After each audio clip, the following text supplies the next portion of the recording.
Boa tarde, gente. Tudo bem com vocês? Estamos abrindo aí mais um versículo, mais um capítulo. Versículo não, capítulo, né? Exato. Versículo 6 hoje. Capítulo 6 com 35 versículos. E só assim nessa introdução, só dizendo para vocês, resumindo, né? A gente vai falar sobre fiador, sobre preguiça, sobre a maldade e a mulher adúltera. É isso Perfeito, aí. perfeito. Resumindo aí, 35 versos, né? Isso. E realmente, se a gente já puder pular direto ao assunto, né? Então, vamos lá. Porque é algo que eu já tive. Você deve ter tido algumas experiências na sua vida. Acho que ninguém passou pela vida adulta sem não ter emprestado dinheiro para alguém, sem não ter sido fiador de alguém, sem não ter confiado alguém com alguma situação. Sem Então, ter arrumado o inimigo, sem ter arrumado outro. Entendeu? E assim vai. E aqui existem, eu gosto de mostrar, assim, eu li e é os dois lados da moeda, né? Sim. O lado da moeda, acho que principalmente quando a gente empresta algo, e a gente, normalmente eu falo que a gente não empresta algo para alguém que a gente não confia. Normalmente tu toma uma pernada, né? Acontece algo que você se sente injustiçado, provavelmente de alguma pessoa com quem você tinha uma expectativa, você criou uma expectativa, você tinha uma confiança e você foi lá e depositou essa confiança e... Só os nossos amigos traem nosso pio inimigo, você já sabe o que esperar, inimigo, né? Exato, exatamente. Então isso acaba acontecendo. Só que eu gosto de olhar pelo outro lado da moeda, que é o lado da moeda de que eu falo, se você não pode emprestar, não empresta, né? Se você não tiver a capacidade de sustentar o que você está fazendo, por mais que você esteja se sentindo injustiçado, você não deveria fazer. Não assuma compromissos que você não consegue sustentar. Se você quer dizer assim, na sua fala aí, que é você não assumir risco pelo outro, ou seja, isso aqui está quase me faltando, aí eu tiro para fazer gracinha para alguém. Seria isso? É uma linha bem tênue, é uma linha tênue. Não, normalmente, assim, voltando, a minha experiência é, quando eu vou fazer algo por alguém, eu não empresto, eu dou. Porque se for para emprestar e ficar com dor de cabeça, é melhor não ter dor de cabeça. É assim que é. Então, na sua cabeça, você fala assim, ó, tô te emprestando e tal, mas para você já deu. Eu dei. Se voltar, tá legal, posso servir a outro. Exatamente. É isso? É isso. Bom, Michel, nesse aspecto que você falou aí... Vamos lá. Achei interessante.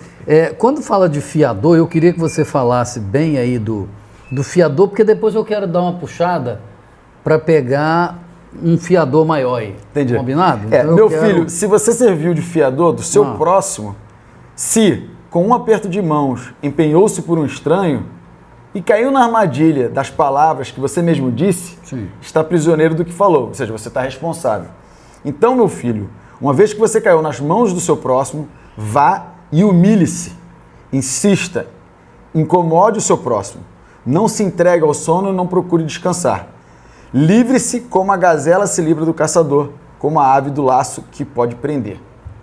É interessante isso aí, mas aí tem aquela questão, né, Michel? Por exemplo, você pode ser um fiador no sentido financeiro, né? Você vai ser um fiador lá, o cara vai alugar um apartamento, um amigo, alguém, né? Vai comprar um imóvel, né? Mas eu peguei outras coisinhas aqui também, por exemplo, trabalho. Você, quando alguém fala, pô, você conhece uma pessoa? Ah, eu conheço e tal. Você, na verdade, está sendo ali o intermediário, você acaba também colocando, né, a sua reputação, a sua pessoa, porque o cara confia em você e te conhece. Ele fala assim, Michel, você conhece? Ah, não, isso aqui eu apresento. E quando o negócio dá errado... É ruim, e até porque né? a gente tem muito... Não é só caráter, mas quando a gente indica não de forma leve, né? A gente indica porque a gente confia naquela pessoa e tal. Normalmente, a expectativa é que a gente até deposita no próximo. Eu anotei aqui, Michel, sem cortar o que você está dizendo aí, você vê que no 1 que você leu, o 2 e o 3, ele repete lá no 3, ele repete 3 vezes a palavra companheiro. Aí eu fui procurar a origem da palavra ali, né, e tal, aí diz o seguinte, nesse caso é um falso amigo. Companheiro é um falso amigo? Falso amigo, E por isso que Salomão, ele repete 3 vezes, né, vai lá agora. E aí lá no original diz que é até um termo meio que irônico. Pô, tu não estava com o teu companheiro aí? Vai lá agora, se fosse hoje, né? Pô, o cara não é teu chegado, entendeu? Então vai lá agora. Tá certo? E eu queria falar ainda da questão do fiador, Michel, porque fiador é uma responsabilidade grande. E quando você traz para a temática da Bíblia, de Gênesis ao Apocalipse, você tem o fiador maior, que é o fiador por excelência, que é Jesus Cristo. A Bíblia diz assim, que o salário do pecado é a morte. A Bíblia diz que todos pecaram e foram destituídos da glória de Deus. Então a gente só tem dívida. E aí Jesus vem agora como um fiador maior e compra a sua dívida, a sua, a minha, de todo mundo. Ele fala, deixa comigo que eu já paguei a sua dívida lá na cruz. Isso é um negócio assim que é fogo, cara. É emocionante, é bacana saber que alguém fez isso por nós. Né? Não é? Então, e aí eu peguei esse falso, todos nós, por excelência, somos falsos, né? Deixamos furo com Jesus quando a gente já pecou. Então, quer dizer, a gente já fez, mas ele garante isso aí, tá certo? Certíssimo. Segue aí você. Então, só assim, não sei, eu pensei que você ainda ia dar uma cortada aí, achando que... Porque é aquilo que eu falei. Eu acredito que boa intenção, sim, ela não exime você de uma responsabilidade, com que certeza. É a questão do fiador. Né? Então, assim, beleza, eu fui ajudar a pessoa, você quer ajudar, mas você tem que olhar para dentro de você mesmo se você é capaz de assumir aquela responsabilidade. Sim. Acho que esse é muito importante. Então, voltando aqui de novo, nisso que você pegou, eu quero pegar o gancho aí agora e dizer o seguinte, Jesus, ele quando morre, né, todos nós somos pecadores, ou seja, nós o amamos porque ele nos amou primeiro, ou seja, ele fez o que você falou, ó, tá aqui a vida para vocês, sim, vocês vão aceitar ou não, aí é com vocês, que é o que você falou, se a pessoa pagar, legal, beleza. Se não pagar, você não carrega o peso. Ele assumiu já a responsabilidade. Você não carrega o peso, não é isso? Muito bom. Muito bom. E aí o 6 o versículo 6 é muito bom porque toca na minha alma e né, porque é sobre liderança, sobre negócio, sobre comportamento de disciplina. Então, tipo bem, aí ele fala, observe a formiga, preguiçoso, reflita nos caminhos dela e seja sábio. Ela não tem chefe, nem supervisor, nem governante, e ainda assim armazena as suas provisões no verão, e na época da colheita, ajunta o seu alimento. Até quando você vai ficar deitado, preguiçoso? Quando se levantará de seu sono? Tirando uma soneca, estilando um pouco, cruzando um pouco os braços para descansar, a sua pobreza o surpreenderá como um assaltante e a sua necessidade de sobrevirá como um homem armado. Então, assim, é bem forte esses 6 versículos aí, né? Que as pessoas confundem muito o que preguiça com descanso e, na realidade, é sabotagem, na minha opinião. É verdade, essa questão é muito forte. E você vê, né, a Salomão, ele fala aí sobre a formiga, você vê que ele teve tempo, porque não tinha, como é que chama? Animal Planet e tal, para ele assistir, tá certo? Então você vê que da sabedoria dele é algo que ele realmente, né, acompanhou. E as formigas, tem até aquela historinha da cigarra e da formiga, né, e tantas versões por aí, acompanhou como que a bichinha trabalha e a força que a formiga tem. Um dia desse eu estava vendo a capacidade de carregar o peso. 100 vezes o tamanho dela, o peso dela. E vai e volta e tal, e trabalha. E às vezes existe gente até que fala, tem um ditado muito famoso, Michel, que diz assim, quem trabalha não tem tempo de ganhar dinheiro.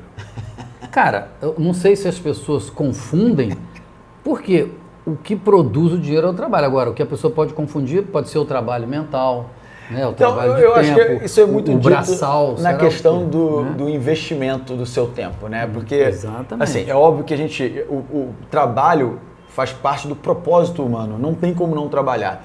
As pessoas falam, e a gente tem estatísticas, por exemplo, de pessoas que se aposentam e dentro de 5 anos, acho que 60%, 70% das pessoas que se aposentam, dentro de 5 anos elas morrem, né? Porque perde o propósito, entendeu? Para de fazer as coisas que mantêm a mente viva, alerta, né? A própria questão de ser produtivo, ser né? produtivo, se sentir útil, exato. Então, tipo assim, o propósito humano trabalhar faz parte do propósito humano, né? E eu vejo que hoje a gente tem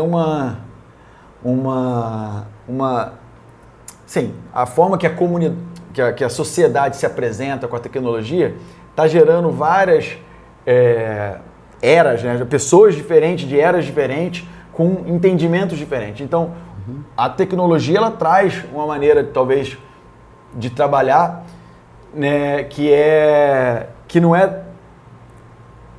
não faz parte do que a gente viveu nos últimos 2000 anos. Sim. Entende?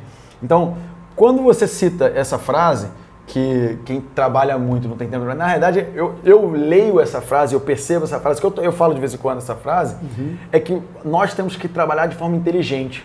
Não é, não falando mal do padeiro, mas assim, se fosse esforço, o padeiro estaria milionário. Não é só sobre a hora que tu acorda, quantas vezes você vai trabalhar, se trabalhar 7 vezes por semana, né? Eu tô aprendendo isso guardando o sábado, entende? Então, eu era um cara extremamente querer trabalhar todo dia, então hoje eu guardo o sábado, então eu tô me policiando em certas questões, tô vendo que eu tenho que ser mais inteligente em trabalhar. Então, quando a gente fala sobre preguiça, e aqui esse verso aqui tem várias formas práticas, na minha opinião, né? Por exemplo, um líder, quando ele vê alguém da sua equipe fazendo corpo mole, ele pode ser o cara mais trabalhador, mas se ele tolera aquilo, ele está se encaixando dentro desse termo aqui, porque ele está permitindo que a performance de um funcionário atrapalhe a performance da equipe inteira. E isso só vai minar a energia de todos, né? E existem estudos que falam sobre isso, né? Tipo, você coloca uma fruta podre no meio de um monte de fruta boa, né? Vai estragar o resto. É complicado. Então, também sobre os negócios, né? Assim, quando você te falta disciplina, você não é consistente nas atividades, como que você espera o teu negócio ser próspero? Não tem como. Ficar esperando cair do céu.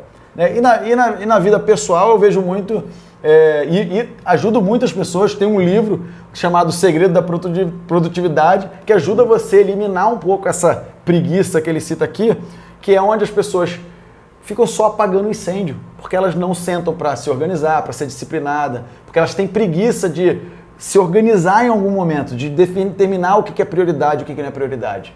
Né? Entendi. E a questão do trabalho, aí, Michel, para a gente pular, né?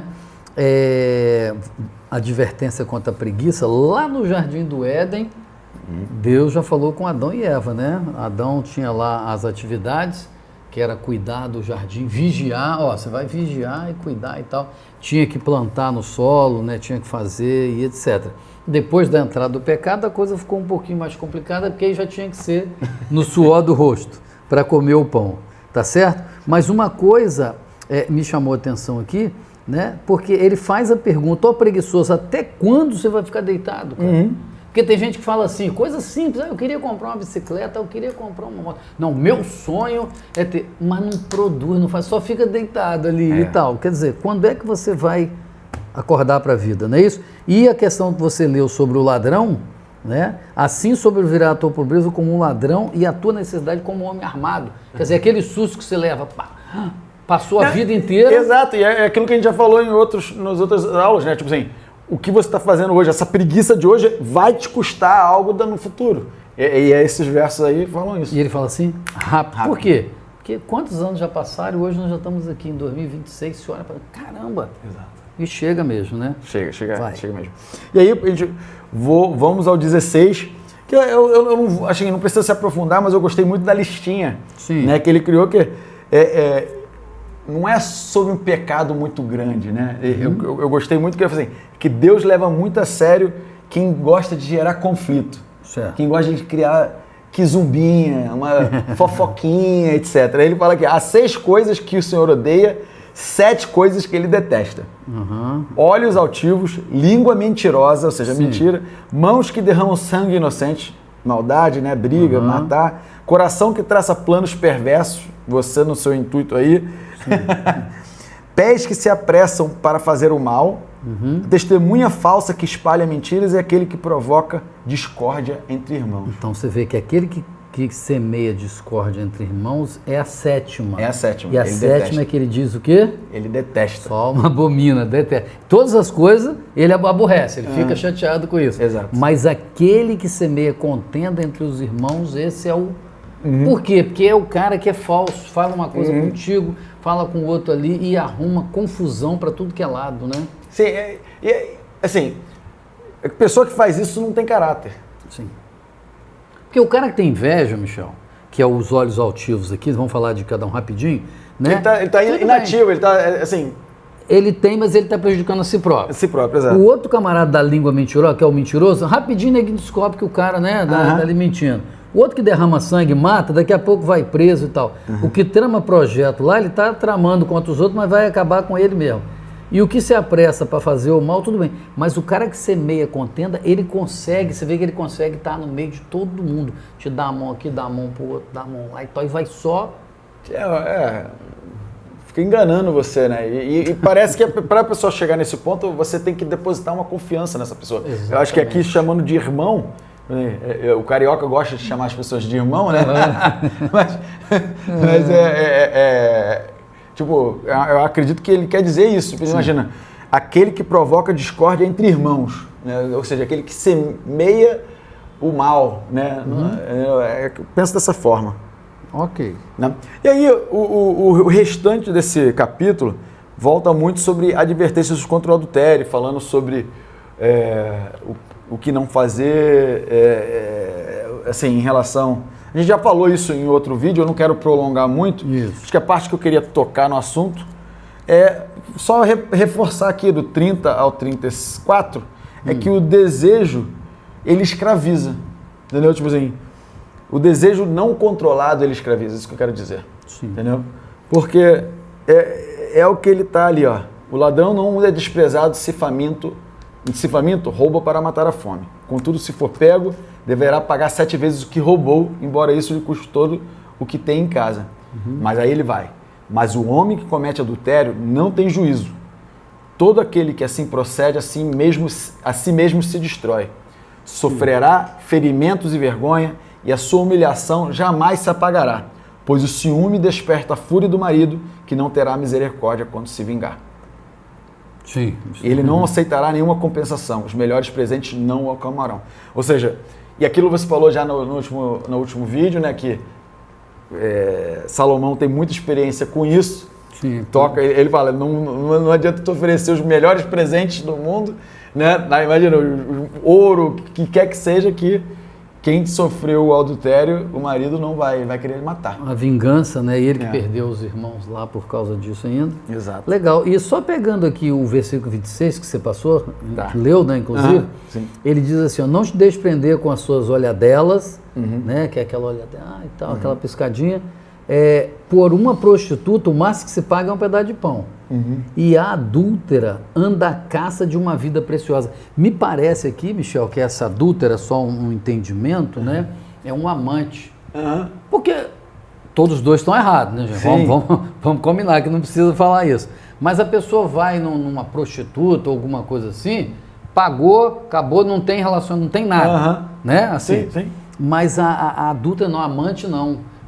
E depois você vê que ele fala disso, teu coração vai ficar preso, vai não sei o quê. Então você desenvolve essas questões até você ficar preso também. Sim. Tanto lá no fiador, me parece, que lá no fiador, quanto o preguiçoso e quanto o adúltero, o segredo do pecado, que é o que você tocou ontem ainda, é prender você. De alguma forma você vai ficar preso numa dessas 4 coisas aí. Não tinha pensado dessa maneira. Ok. Bacana. Muito bom. Então é isso, pessoal. Gostamos muito de que vocês estão assistindo. Está aumentando o número de visualizações, ou seja, vocês estão compartilhando o vídeo no grupo de família. E se não tiver, compartilha aí agora. Dá o like, lá no grupo do WhatsApp, dá o like, né? Coloque comentários, faça perguntas, leia a Bíblia, leia o capítulo. Traga pra gente algum insight que você não observou aqui. E a gente comenta no próximo. Botou alguma coisa lá. Botou alguma coisa lá, a gente vai fazer. Porque você mesmo fala, não adianta só pegar o que a gente está ensinando, né? Você tem que fazer a reflexão e você tem que ler a Bíblia para você também aprender e se aproximar de Deus. Tá joia. Um abraço para vocês. Fiquem com Deus.